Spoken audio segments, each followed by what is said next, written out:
wa Mianzini. Naam. Arusha mjini.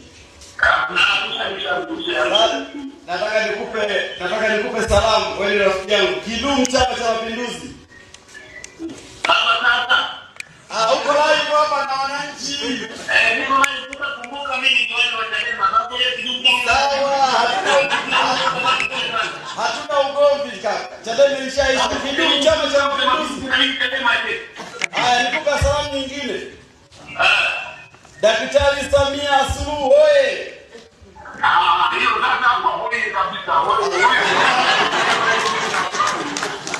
Kabisa tunakubali Daktari Suluhu hapa sababu.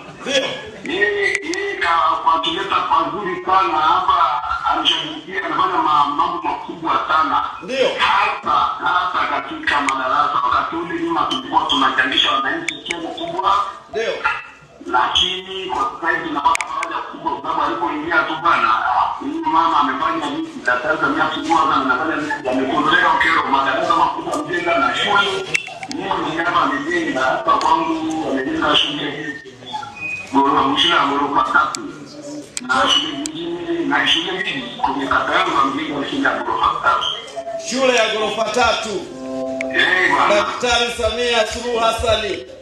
Ndio. Hapo kwako Arusha. Kabisa. Mpigieni makofi Daktari Samia Suluhu Hassan.